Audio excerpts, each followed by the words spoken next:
제가 뭐 주말 새 많은 얘기를 했습니다만 지금 한동훈 대표, 집권여당 대표가 가장 어려움을 겪는 이유는요.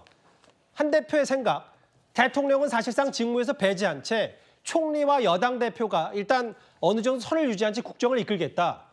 이재명 대표 바로 반박했잖아요. 어떤 법적 근거로 당신은 무슨 자격이길래 국정 운영을 운운하냐.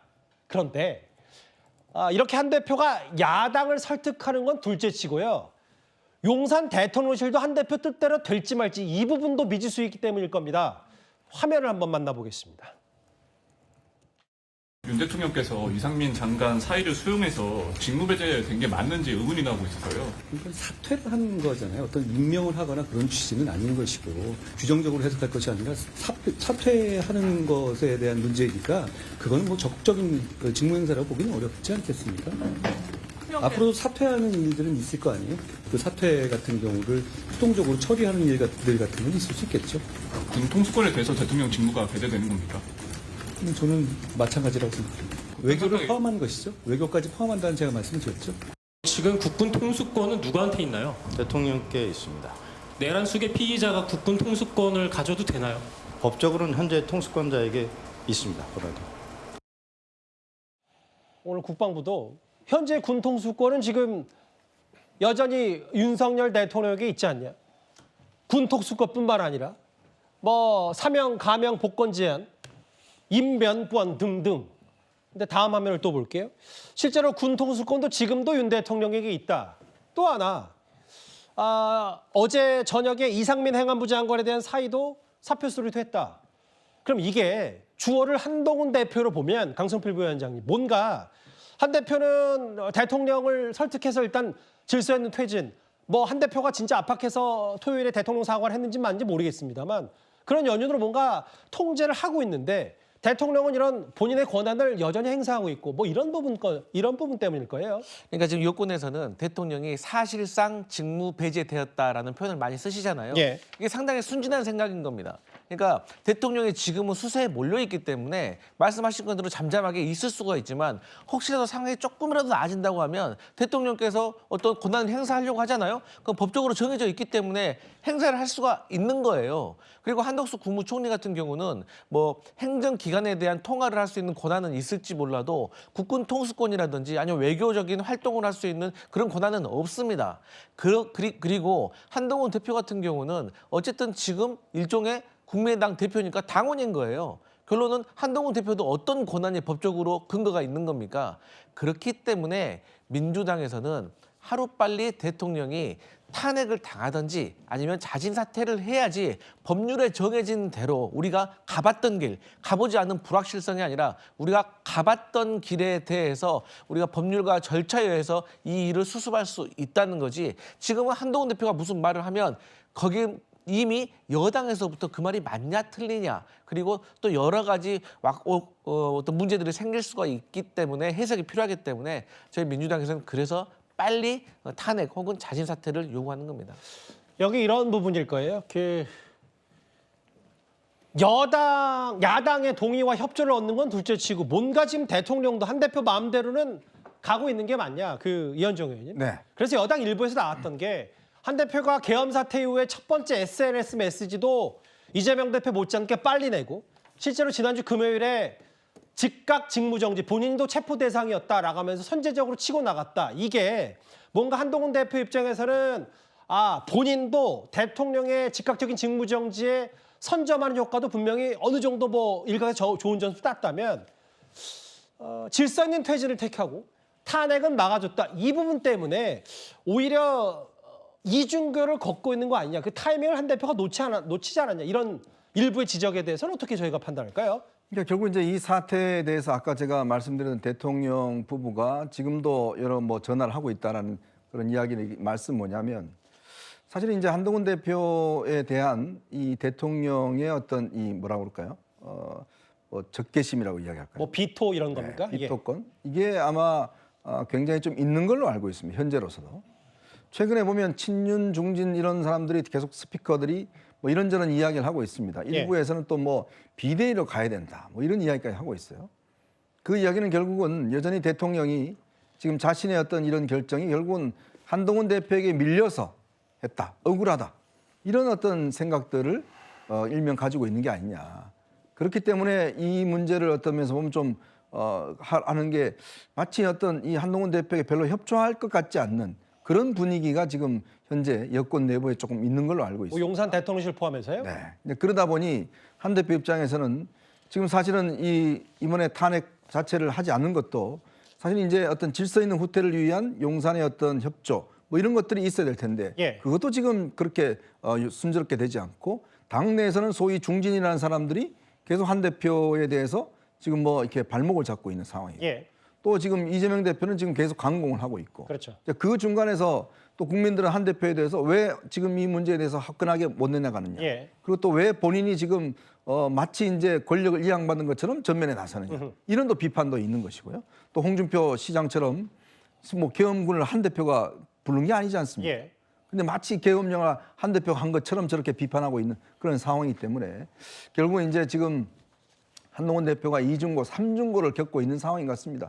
정말 이런 상황에서는 이제 본인의 정치력, 즉 당내의 동의를 어떻게 하면 많이 구해내고 예. 여기에서도 국민들의 어떤 원하는 것들을 일정 정도 어떤 좀 제시해주는 그런 정치력들이 지금에서는 굉장히 절실한 시점입니다. 결국은 그 두 번째 탄핵안을 민주당이 붙이기 전에 한 대표도 뾰족하게 뭐 아예 퇴진 시점을 못 박든지 혹은 새로운 원내대표 때 당을 완전히 장악하든지 이런 정도의 가시적인 성과가 한 대표 입장에서 나와야 되겠죠. 그런데 대통령 탄핵안 말고도 민주당에서는요. 아예 한덕수 총리 역시 탄핵 대상 아니냐 이런 목소리까지 내고 있습니다. 그 한덕수 총리에 대한 탄핵 논의도 혹시 있었습니까? 한덕수 총리에 대한 탄핵 논의는 지금 현재 한참 진행 중이고요. 탄핵 소추안은 작성할 예정이고 빠르면 뭐 하루 이틀 내에도 결론이 날 수 있을 것 같고요. 한덕수 총리를 탄핵을 시키면 직무정지가 그럼 되잖아요. 어떻게 되는 건가요? 그럼 최상목 경제부총리가 네. 그 대행을 맡게 돼 있어. 그러면 또 탄핵하지 최상목 않을까요? 부총리를 또 탄핵할 거 아닙니까? 그러면 교육부총리가 또 맡게 돼 있어요. 그러면 또 탄핵할 거 아닙니까? 네, 사실상 하잖아요. 국가 마비 상태가 되는 거죠. 이 의원님, 이거 민주당이 한덕수 총리도 탄핵하겠다는 이유는 한덕수 총리도 이 계엄 사태를 방관했다 이 취지 때문인 겁니까? 참 저는 민주당의 어떤 이런 생각이 과연 민주당의 머릿속에는 지금 국정과 국가가 있는가 이 문제부터 저는 제기를 하고 싶습니다. 예전에 박근혜 전 대통령 탄핵 그 시점에서는 당시에 문재인 당대표도 그렇고 국무총리에게 모든 걸 이양해라. 국군 통수권까지 이렇게 주장한 바가 있습니다. 근데 이제는 또 그걸 지금 국정 수습을 할 수 있는 유일한 인물인 지금 국무총리를 또 탄핵하겠다는 거예요. 저는 왜 이렇게 조급할까 이런 생각을 해봅니다. 예. 그리고 지금요 정말 대외적인 상황이 대한민국이 이 문제를 어떻게 해결할까 거기에 전부 다 집중하고 있습니다. 제일 중요한 문제는 경제지 않습니까? 우리 서민들의 경제가 죽으면 안 되지 않습니까? 그렇다면 정부는 정상적으로 언제 움직여 가야지만이 그나마 그래도 국민의 삶을 지속되는 거 아니겠어요? 자, 그런데 예산도 지금 더 통과 안 시켜주고 깎겠다. 국무총리도 탄핵시키겠다. 그럼 누가 이걸 국정을 운영하라는 겁니까? 그럼 무정부 상태로 가는 게 지금 민주당의 목표인가요? 전 정말 이것 자체는 이재명 대표를 비롯해서 민주당에 있는 인사들이 정말 본인들이 수권 정당이고 국민의 삶을 생각한다 그러면 당연히 그럼 나중에 뭐 탄핵이 되든지 뭘 하든지 대선하면 될 거 아닙니까? 근데 마치 지금에 있는 비상적인 국가 경영마저도 다 못하게 하겠다는 이런 발상들. 이거야말로 민주당 머릿속에는 국가가 없고 정부가 없다라는 이야기인 것이죠. 전 정말 지금에서는요. 뭐 한덕수 총리가 본인도 이야기했지만 계속 이 계엄을 막았지만 어쩔 수 없는 상황이었지 않습니까? 그나마 그래도 한덕수 총리 중심으로 해서 지금 그나마 운영이 돼야 될 텐데 예. 그것마저 막겠다?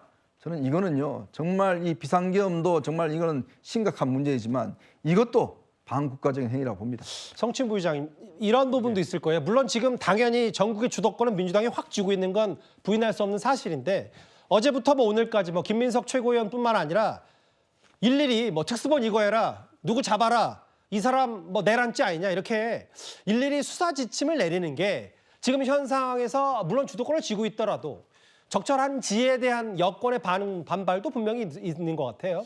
뭐 저희가 뭐 특수부는 뭐 해라, 뭐 경찰은 뭐 해라, 뭐 이렇게 지침을 내렸다는 건 좀 부적절한 표현 같고요. 저희가 내란죄와 관련된 혐의가 있는 모든 사람들은 수사 대상이고 그리고 탄핵 소추를 검토해야 된다고 말씀을 드리고 있는 겁니다. 왜냐하면 우리나라에서 이 내란죄로 처벌을 받았던 전두환, 노태우 사례가 있지 않습니까? 그 당시에 분명히 판례에 나와 있는 것이 이 내란죄는 전체적인 공모, 가담을 한 사람만이 처벌을 받는 것이 아니라 아주 일부분에 대한 공모, 가담만 하더라도 공범이다라고 이미 판시가 되어 있습니다. 그렇기 때문에 이번에 내란죄 결정적 수단으로 활용된 이 비상계엄의 시작, 그 절차, 뭐 내용, 결과 전부 다 불법적인 요소들이 너무 많았기 때문에 그러면은 그 시작하는 부분 그 전시 사병과 같은 국가 비상사태일 때 국무회의를 열어서 심의를 거쳐야 된다. 근데 국무회의를 열지 않고 비상계엄을 선포하라고 하자 한덕수 총리가 이걸 열어야 된다고 건의했다고 지금 나오고 있지 않습니까? 근데 그 국무회의를 제대로 열었는가?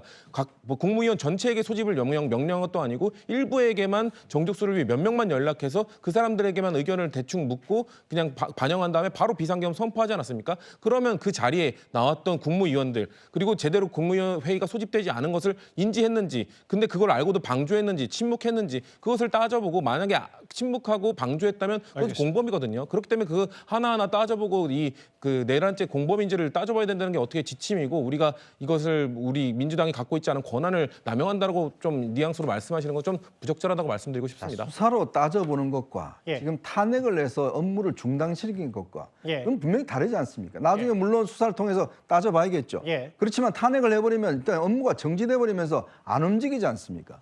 그 부분을 민주당이 모든 걸 다 판단해서 지금 수사 결과는 있는 것처럼 다 탄핵해 버리면 그럼 어떻게 되겠습니까? 일단 단 1분, 1초, 1시간이라도 대통령이 자리에 있는 걸 바라지 않는다는 민주당 얘기와 질서 있는 퇴진, 한동훈 대표의 고민거리, 여러 가지 것들 얘기까지, 뭐 구속 가능성 얘기도 있으니까요. 관련해서 이 얘기까지 하나하나 만나봤습니다. 그런데 여권에서는 물론 지금 완벽히 수세에 몰리고 있습니다만 이렇게 조기 대선 시간표까지 민주당이 계속 언급하는 이유가 이재명 대표의 사법 리스크와 무관치 않다 이런 주장을 하고 있습니다.